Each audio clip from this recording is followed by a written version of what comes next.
Olá, meu nome é Lorena Pacheco, eu sou professora de Educação Física e nutricionista. E hoje eu quero dar para vocês 3 dicas práticas e eficientes para a gente prevenir e tratar a obesidade infantil caso ela já esteja acontecendo na sua casa. E por que eu estou falando de novo sobre a obesidade infantil? Por que eu vou falar 1000 vezes sobre a obesidade infantil? Hoje a gente sabe que a noje são dados recentes, tá, estatísticos, que 15% das crianças que vivem no Brasil já estão diagnosticadas com obesidade. Isso é grave e é alarmante, porque você imagina que a gente vive num país enorme e que se 15% de todas as crianças que vivem aqui são diagnosticadas com obesidade, esse número é muito alto. Então, a gente precisa frear isso de alguma maneira já, agora, para que esse crescimento não continue acontecendo, porque as previsões futuras são as piores possíveis, tanto no Brasil quanto mundialmente falando. Então, se a gente não frear isso agora, esse número só vai aumentar com o passar dos anos. E por que isso vem acontecendo já há algum tempo e provavelmente vai continuar acontecendo se a gente não fizer nada para mudar isso? Porque hoje muitos estudos estão só confirmando um dado que já se desconfiava há um tempo atrás, que o principal vilão do crescimento da obesidade mundial, os principais vilões, são os alimentos refinados e, dentre esses alimentos, os carboidratos refinados e os açúcares refinados. Então, na verdade, o consumo desses alimentos, inserido em outros alimentos ou não, aumentou muito e a prevalência da obesidade tem aumentado cada vez mais, cada vez isso tem sido mais provado por conta desse tipo de alimento que é consumido em larga escala na alimentação do brasileiro e da população mundial em geral. E o mais preocupante é que isso está principalmente dentro dos produtos industrializados. E a gente sabe que o consumo desses produtos hoje é imenso. Então, aí eu já engatilho a primeira dica para vocês de como prevenir e tratar a obesidade caso ela já esteja instalada na sua casa. A primeira dica é aprenda a ler rótulo de alimentos que vocês compram. Vocês precisam saber o que vocês estão comendo. Avalie os rótulos e decidam se você realmente precisa colocar aquilo no seu carrinho ou na sua casa. Então, como é que a gente lê rótulos de alimentos, né? Primeiro, olhar ingredientes, é a principal fonte de informações que a gente tem, de forma prática falando. Então, o primeiro alimento que aparece nos ingredientes é sempre o que tem maior quantidade, o último alimento é o que tem menor quantidade.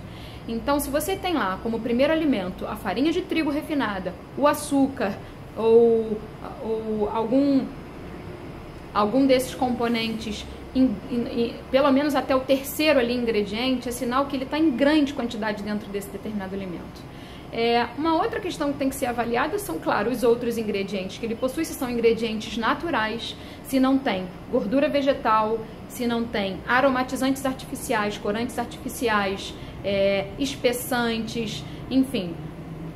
Nomes que você não conheça ou não identifique como sendo de alimento, acreditem, são nocivos à saúde em sua grande maioria. Então, evitem de comprar alimentos que possuam esses nomes. Eu costumo falar que nomes que você não sabe, assim, não precisa nem conhecer, porque eles fazem mal à saúde, tá? Então, deixa aquele alimento na prateleira e não consuma ele.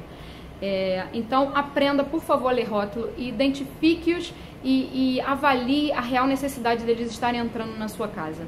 Evite os que têm farinhas refinadas e açúcar nos primeiros ingredientes daquele alimento. Açúcar refinado, principalmente.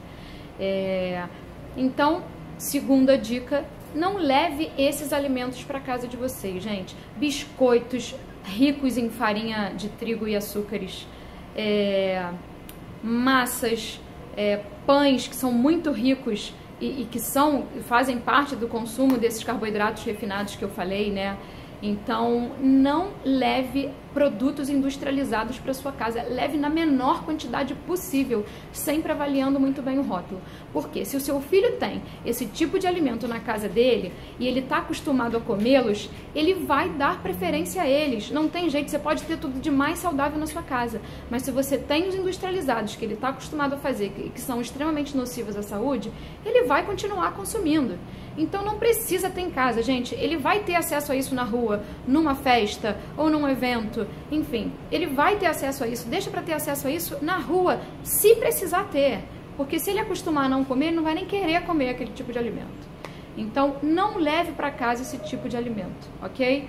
E a terceira dica é que, assim, não dá para proibir tudo com criança, principalmente as que já tiveram muito contato com esses alimentos. Então, combine um único dia na semana para que ela consuma algum alimento desse tipo que eu tô falando, muito rico em açúcar, ou enfim, alguma guloseima que ela goste muito. Estipule um dia na semana para ela e escolha junto com ela para ela comer aquela determinada guloseima. E assim, gente, com moderação, tá? Não é porque aquele dia pode comer que vai comer até passar mal. Não é isso. Mas aí ela pode comer um pedaço daquela coisa que ela gosta, a unidade daquela coisa que ela gosta.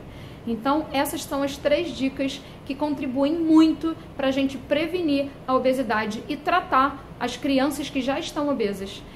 Siga elas, acredite, vocês vão ter resultado. E se vocês gostaram desse vídeo, vocês podem clicar no link que está abaixo ou acima dessa tela. Cadastre-se para receber os vídeos e não perder nenhuma novidade. Curta, compartilhe, comente aqui. É muito importante para mim o seu comentário e a troca de informações com vocês. Então, essa é a dica que eu trouxe para vocês. Eu espero que vocês utilizem-as, porque elas vão fazer a diferença na vida de vocês, ok? Até um próximo vídeo. Tchau, tchau!